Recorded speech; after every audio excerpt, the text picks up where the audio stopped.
We're back here on Crystal Clear, and today highlighting women we think are pretty boss. So I want to show you a Twitter conversation I Instagrammed this week.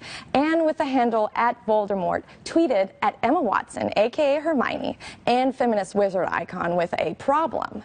My dad says I can't be an engineer because it's a men's profession. What do I do to change that? Hashtag he for she. To which Emma Watson brilliantly responded, become an engineer. She's right, and it's exactly what our next guest did. Her parents wanted her to get married and settle down and go into communication. Instead, she pursued her passion for science and became the first Mexican woman to graduate with a PhD from Stanford University. Today, as a TV host and STEM advocate, she's dedicated to explaining her passion to the rest of us. Well, trying. Resonance is determined from the size, the shape, and the material that the object is made of. What's happening here has to do with resonances. A great example of resonance frequency is that trick we've all seen when people press their finger around the rim of a wine glass, and you know you've hit resonant frequency when the glass goes, whoa. Drop it. Oh, Debbie. 10 G's. That's the equivalent of getting about 1,600 pounds dropped on you. Oh, that's staggering. We can see that right before his entire body comes in contact with the water, his arms go right up and move the water out of his way. And what that is doing is it immediately, boom, it transfers all the energy that Darren is carrying with his jump to the water. Krystal recently sat down with Dr. Debbie and began by asking what sparked her initial interest in science. Thank you so much for being with us. Thank you, Krystal. It's an honor for me to be here. Of course, of course. So tell me about what got you interested in physics to start with. You're the first Mexican woman to graduate with a PhD in physics from Stanford, correct? That's correct. What got you inspired to get involved to start with? Well, I grew up in Mexico City in a fairly conservative community that discouraged girls from going into the sciences, especially physics and math. So when I told my parents and my friends in school that I was passionate about physics and math and that I had a lot of questions about how the world worked, they all laughed at me and they said, first of all, you would have to be a genius if you wanted to go into physics.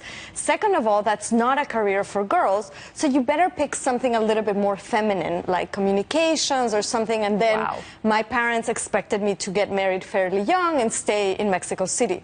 So right when I went to college, I went to study philosophy because... So wait, so how did you, but you stayed interested in physics despite their discouragement. That's a very tough thing to do. It was a very tough thing to do, and I would hide it from them. So just like, you know, people would go and party or something, and they would hide it from their parents. I was a rebellious kid, and I would read books about obscure scientists like Tycho Brahe and all these scientists that spend, you know, years observing the stars and deriving the laws of the universe. And I didn't know where it came from, but the more I tried to hide that fire inside me that wanted me to study physics, the more it came up.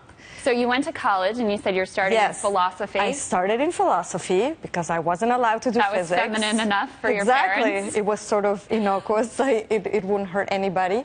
And then I started studying philosophy, and I had a passion for more of the quantitative courses like logic and mathematical philosophy. And, you know, 2 years in, I realized that my passion for studying science was not going to stay there. I needed to do something about it. It wasn't a phase that you were going to grow out of. Yes, you're right. It was not a phase.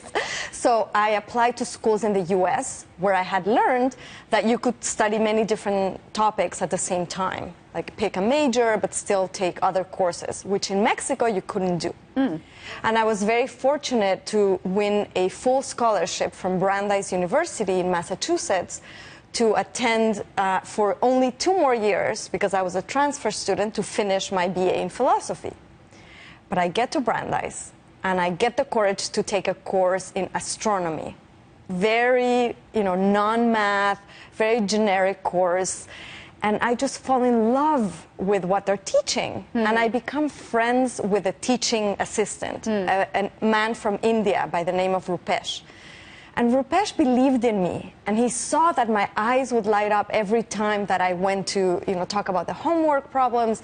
He said, "You're not the typical student that just wants to have a good grade. You really have talent and a passion for this."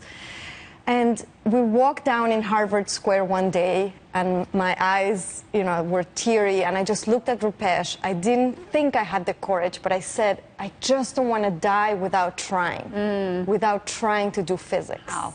That's incredible. Well, and do you see the same sort of barriers that you faced as a kid growing up?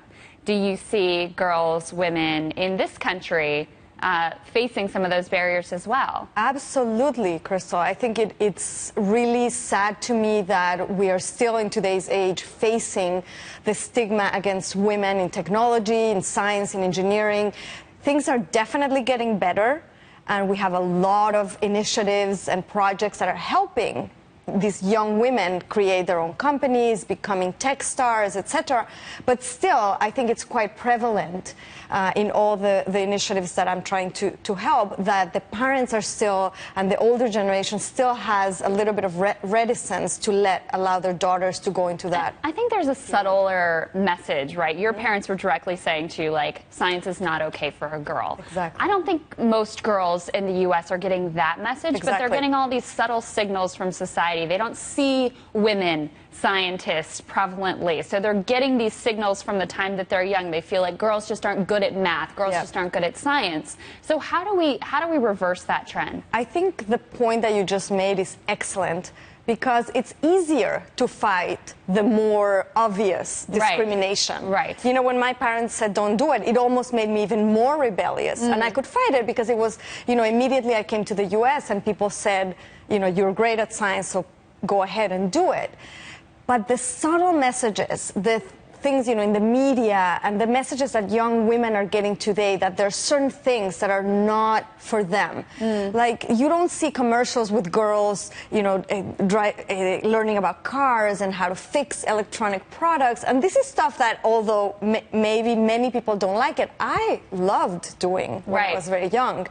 And I also think that a lot of the books that we study with are all written by the 60-year-old white males, and a lot of the examples pertain to what men or kids like to play with.